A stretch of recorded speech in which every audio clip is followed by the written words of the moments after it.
You know that feeling when you crack open a cold can, the hiss, the fizz, that quick rush of satisfaction, and you think, at least this one's guilt-free, no calories, no sugar, just bubbles and bliss, right?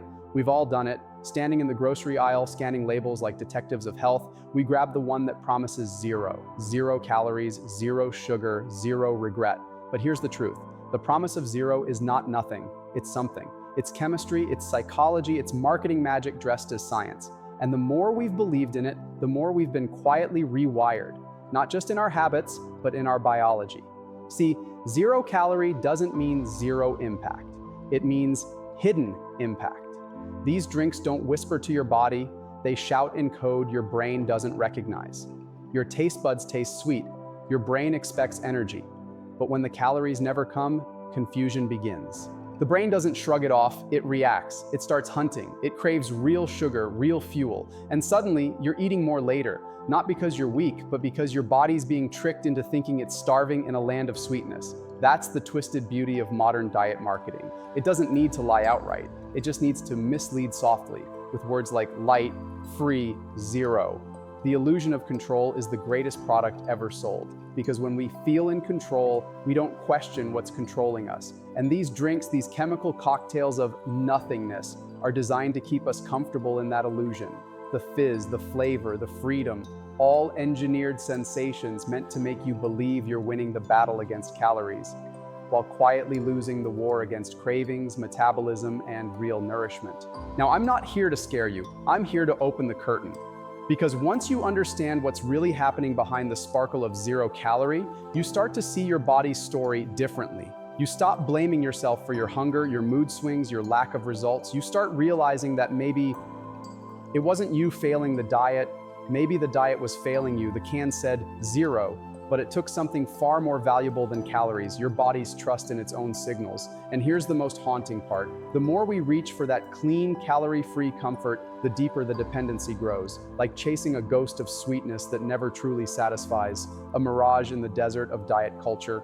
But today, right now, we're going to tear down that mirage, because the truth about 0 calorie drinks isn't about fear, it's about clarity. And clarity, my friend, is the first real taste of freedom your body has been craving all along. Behind every slick metallic can and frosty plastic bottle lies a cocktail of chemistry that sounds harmless. Aspartame, sucralose, acetosulfame K, stevia extract. They roll off the tongue like lab poetry. The names are clinical, sterile, safe sounding. But chemistry isn't just about formulas. It's about reactions inside you. And that's where the story gets interesting. Because the moment these sweet imposters hit your tongue, they set off fireworks that light up your brain exactly the same way sugar does. The difference? The show starts, but the calories never arrive for the encore. Your taste buds scream, sweet, and your brain releases dopamine, the reward signal, the yes, I like this chemical. It's the same signal that lights up when you fall in love, win a game, or hear your favorite song, except this time there's no real energy payoff. The brain expected sugar, glucose, fuel, satisfaction, but gets fooled by a ghost. When the energy doesn't show up, the brain doesn't simply move on. It gets restless, even anxious. It whispers to your body, find the sugar. So you start craving. Maybe not right away, but hours later when you're staring into your fridge at 11 p.m., wondering why you suddenly want something, anything, sweet or salty. That's the body trying to finish a story the drink left unfinished. Artificial sweeteners aren't neutral passengers in your system. They're chemical actors in a play your hormones can't quite follow. Research shows they can confuse insulin response, disrupt gut microbiota, and alter how your cells sense sweetness itself. Your body, in essence, stops trusting its own data. It's like having a GPS that starts giving you 2 routes at once, one real, one illusionary, and you end up lost between them. You think you're cutting calories, but your metabolism quietly shifts gears, slowing down, holding on, preparing for scarcity that never actually comes. It's survival biology running in reverse. And it's not just biology, it's psychology. You feel virtuous drinking that diet soda. You tell yourself you've earned the burger or the dessert because, hey, you saved those calories. But the mind, too, loves balance. When you give it false freedom, it finds a way to restore the old patterns. You end up consuming more later, convinced you're still ahead, while the scale and your energy tell a different story. The illusion isn't just chemical, it's emotional. That fizzing sense of doing the right thing might be the most addictive flavor of all. Meanwhile, the beverage industry knows this chemistry better than anyone.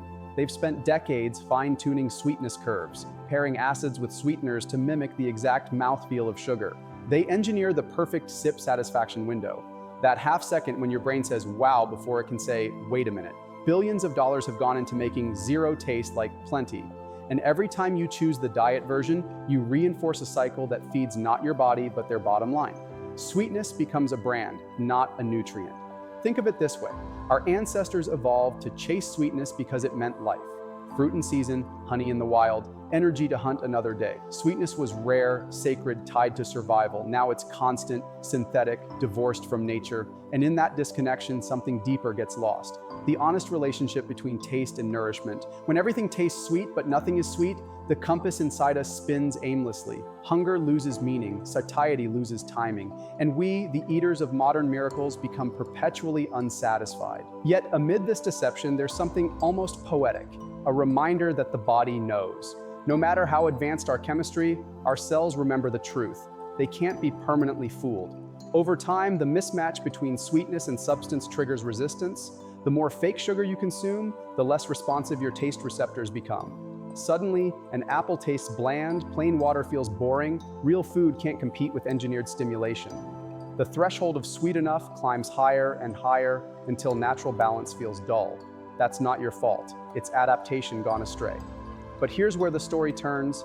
Awareness is chemistry too, the brain's way of rewriting its script. When you begin to understand that these zero-calorie drinks aren't neutral but active, that they're shaping your cravings, your metabolism, and your sense of satisfaction, you start to take back authorship. You realize you don't need the constant artificial high. You crave something pure, water, herbal tea, maybe even that faint sweetness from a piece of real fruit. The moment you make that shift, the brain starts recalibrating. Slowly, the old balance returns. Sweetness becomes a pleasure again, not a trap. And that's the irony the marketing teams can't bottle. The most powerful flavor in the world isn't artificial sweetness, it's truth. The taste of something genuine, something earned, something your body recognizes as real. That's the flavor of freedom, and it doesn't come in a can. We love control, we crave it, that quiet sense of I've got this. The feeling that every choice, every label we read, every better option we pick brings us closer to balance. That's why zero-calorie drinks found such a powerful home in our psychology. They speak to that part of us that wants to believe we can outsmart temptation, outsmart hunger, outsmart nature itself. But control, when it's built on illusion, isn't control at all. It's captivity disguised as discipline. And the truth? The beverage industry figured that out long before we did. They knew that the word zero didn't need to mean nothing. It just needed to sound like everything. Freedom, clean, light, guiltless. It's not about the drink. It's about the feeling it sells, the feeling of being in charge, of making the smart choice of saying, see, I'm being good. And so we sip that reassurance over ice, mistaking emotional relief for physical health. But here's the paradox. Every time we use a zero drink to feel in control, we're actually giving that control away to a formula, a brand, a promise that never truly delivers. This illusion doesn't just live in the bottle, it lives in our minds. We've been taught to fear calories like villains in a story we never questioned. Calories make you fat. Sugar is the enemy. Less is always better.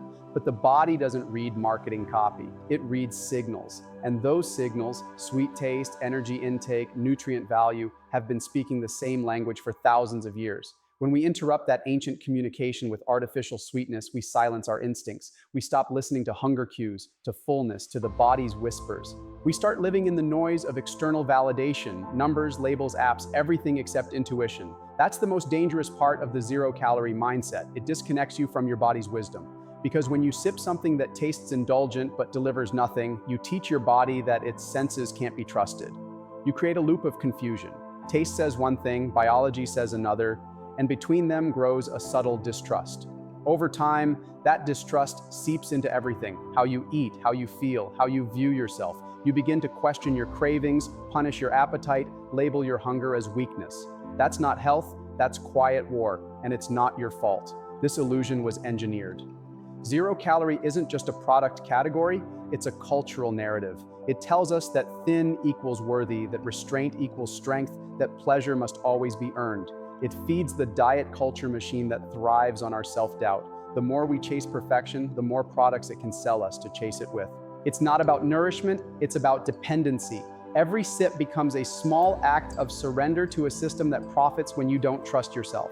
Think about it. If you were truly at peace with food, if you trusted your hunger, if you saw sweetness as natural rather than sinful, how many of these zero drinks would even exist? They exist because we've been taught to fear satisfaction, because we've mistaken control for safety and deprivation for success. And every time you reach for that guilt-free can, it whispers, you're doing the right thing, you're being good. But health isn't about being good, it's about being whole. The real power doesn't come from controlling every calorie. It comes from understanding your body's dialogue. It comes from realizing that true balance isn't found in subtraction, but in connection. When you give your body real nourishment, it doesn't spiral out of control, it finds rhythm. The cravings calm, the obsession softens, the trust rebuilds. That's when food, and even sweetness, stops being a battlefield and becomes something sacred again. And maybe that's the lesson hiding behind all the zero noise. That real control isn't about restriction, it's about relationship. It's the quiet confidence that you can listen to your body and it will guide you home. No barcode, no marketing slogan, no artificial promise can replace that kind of wisdom, because when you taste real again, real sugar, real fruit, real joy, you remember that nourishment was never the enemy, the illusion was. So next time you stand in front of that refrigerator door with the soft glow of cans promising perfection, pause. Ask yourself, who's really in control right now? The you that's trusting your body, or the label that's teaching you not to? Because once you see through the illusion, you'll realize the sweetest thing you can taste isn't zero. It's honesty. Here's what the commercials never tell you. There's no such thing as free sweetness. Every flavor has a price, even the ones that promise zero. The cost just hides deeper, in your chemistry, your hormones, your emotions, your energy. You don't pay it at the register, you pay it over time. You pay it in the fog that settles over your focus, in the hunger that creeps back too soon, in the fatigue that follows fake satisfaction. These zero-calorie drinks might look innocent, but beneath the sparkle and fizz, they're trading your biological harmony for a brief illusion of control. Artificial sweeteners, especially sucralose and aspartame, don't just pass through quietly, they alter your gut microbiome. The trillions of bacteria that determine how efficiently you digest, absorb, and even think. Studies show they can reduce the diversity of gut flora, promote insulin resistance, and confuse the body's normal glucose regulation. It's like replacing the symphony of your inner ecosystem with static. Over time, that static echoes outward, affecting everything from energy levels to cravings to emotional balance. You think you're drinking light, but your system grows heavy with imbalance. Then there's insulin, the hormone conductor of metabolism. It's designed to respond to sweetness with precision, taste sugar, release insulin, move glucose into cells, create energy. But with artificial sweeteners, your taste buds cry, sweet. Your brain signals energy incoming, and your body preps for calories that never come. The mismatch leaves insulin confused, sometimes still being released, sometimes being resisted. The result? Blood sugar instability. That mid-afternoon crash, that late-night snack craving, that unpredictable hunger. It's not weakness. It's chemistry thrown off rhythm by a well-marketed trick. And while we're talking rhythm, let's talk brain chemistry. Aspartame in particular has been linked in sensitive individuals to mood swings, headaches, and changes in neurotransmitter activity. It's subtle, maybe too subtle to notice day to day, but the accumulation can shape how you feel without you realizing why. Imagine trying to compose a song when someone keeps changing the notes mid-melody. You can't find harmony. That's what happens when your body is fed signals that don't match its expectations. You can't trust the sweetness anymore, and worse, your emotions start to ride its unpredictable waves. But perhaps the most dangerous cost of all isn't chemical, it's psychological. Every time you consume something that feels indulgent but guilt-free, you reinforce a reward system that separates pleasure from consequence. You tell your brain, you can have the feeling of reward without earning it through nourishment. Over time, that dulls your relationship with real food, real flavor, real satisfaction. You start chasing the shortcut, the taste without the nutrients, the high without the sustenance. And soon, the simplest things lose their spark. Real fruit tastes flat, water feels too plain, meals feel incomplete without the fizz of deception. This is how addiction is built, not through excess, but through subtle repetition. The zero-calorie ritual becomes comfort. It's there when you're stressed, tired, anxious, or bored. The sound of the tab cracking, the first sip of bubbles, it's a ritual of reassurance, a whisper that says, you're still in control, but you're not soothing thirst anymore, you're soothing emotion, and that's where the hidden cost grows deeper, emotional dependency, because you're no longer drinking for hydration, you're drinking for identity, to feel healthy, to feel disciplined, to feel enough. And while the world applauds your smart choices, your body starts telling a quieter story. The bloating, the headaches, the slowed metabolism, the stubborn fat that won't budge even though you're doing everything right. Those aren't random symptoms, they're feedback. Your body's language saying, this isn't balance, this is confusion. And once you start listening, you realize the signs were there all along. The body doesn't lie, it whispers truth beneath the noise of marketing. The real question is whether we're still listening. Because beneath every zero promise lies one undeniable truth. Biology always collects its due. Maybe not today, maybe not tomorrow, but eventually. You can't cheat nature indefinitely. It's patient, it remembers. And while the world chases the next miracle sweetener, your body waits for something far simpler. Authentic nourishment, real food, real hydration, real signals it can trust. That's the cost of artificial sweetness. Not calories, but clarity. So maybe the next time you reach for that cold, perfectly branded can, pause, hold it, feel its weight, and ask yourself, not how many calories it contains, but what it costs you to keep believing it's free. Because in the end, the truth is simple. Nothing that manipulates your biology, your hunger, and your emotions in the name of zero is ever truly harmless. It's just cleverly disguised debt, and your body's been paying the interest. It starts quietly.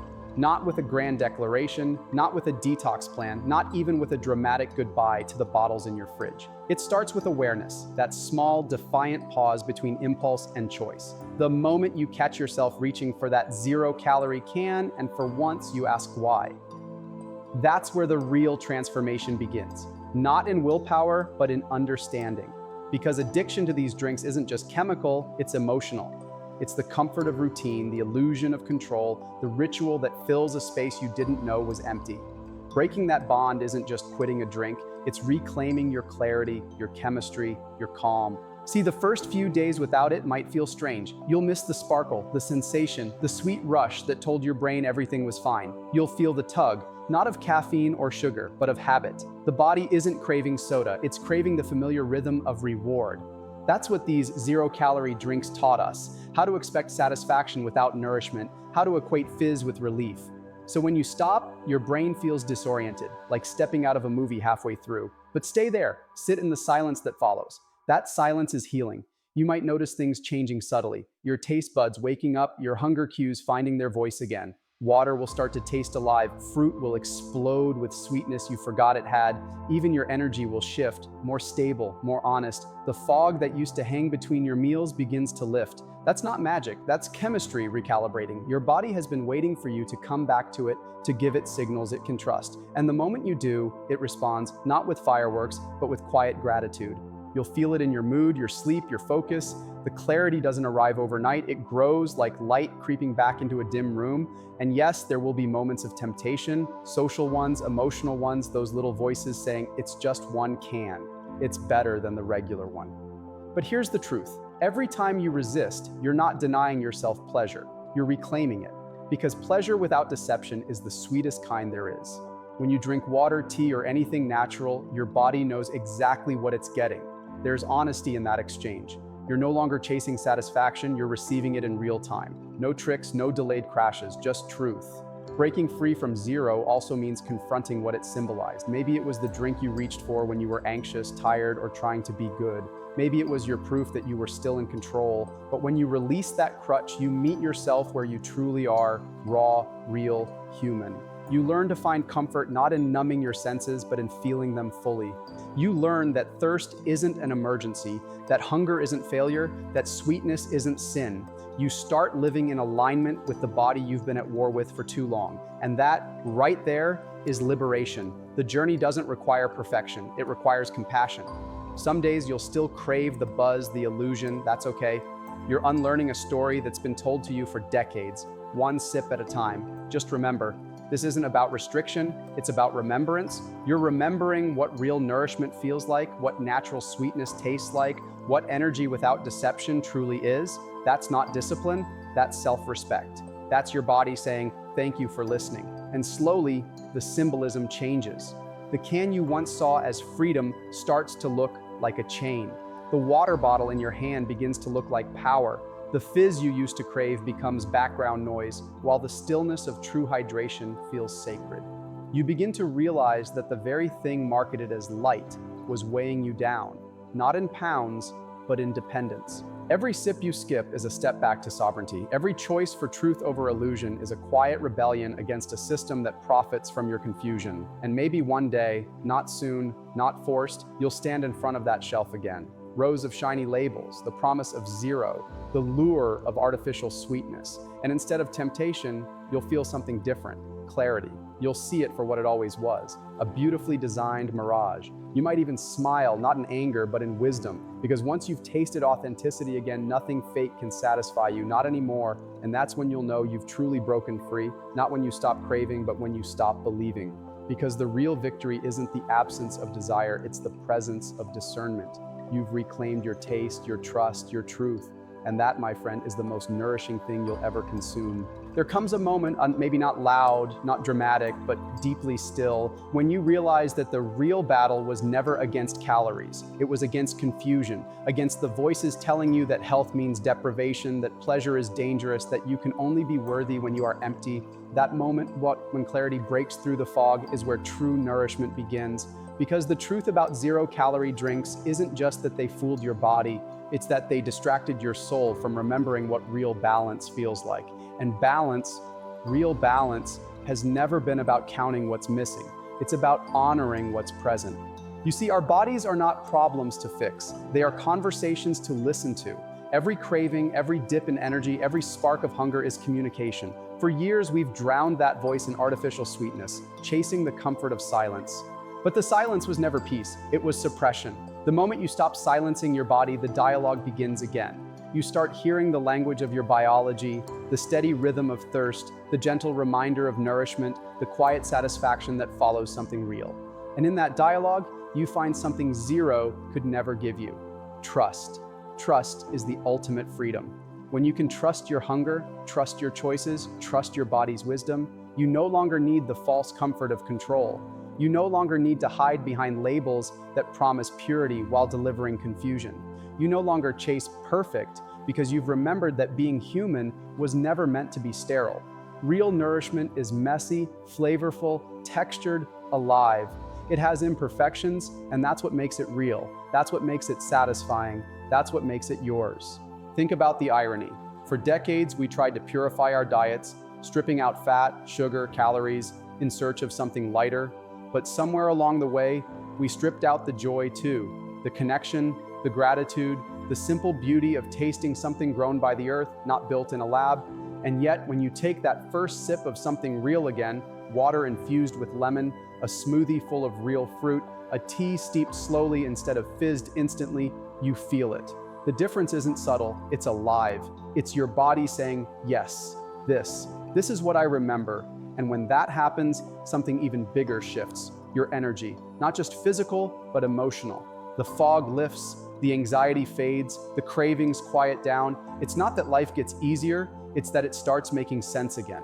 Your body no longer fights you, it walks with you. You stop chasing extremes and start finding rhythm, that natural, steady flow between hunger and satisfaction, between energy and rest. And for the first time, you don't just look healthier, you feel whole, because true health isn't the absence of calories. It's the presence of connection between your body, your choices, and your truth. And so the myth begins to dissolve.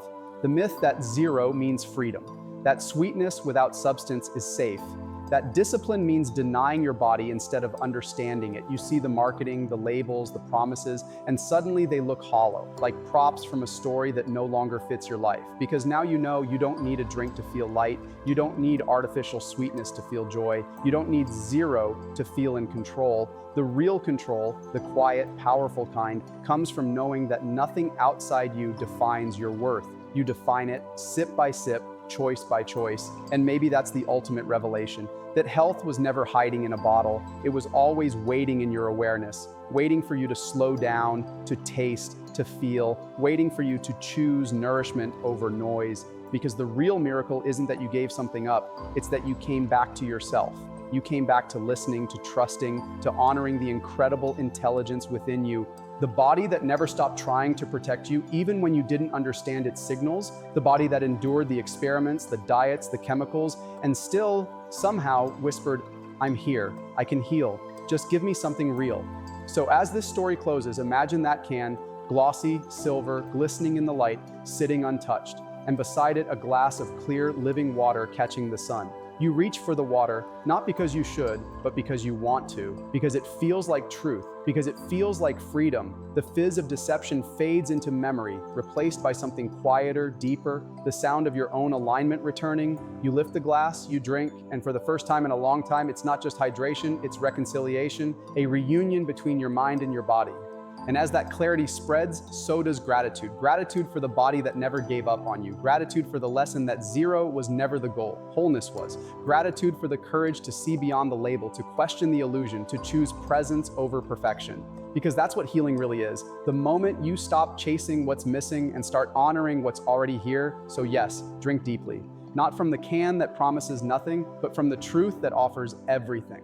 Because in a world obsessed with taking away calories, sugar, joy, the most radical thing you can do is add back what was lost: nourishment, trust, and the sweetness of being fully alive. That's the truth about zero-calorie drinks. They're not empty, they're full of lessons, and the greatest one of all is that your worth, your health, and your freedom were never measured in calories. They were measured in consciousness. And today, you've finally remembered how to taste it.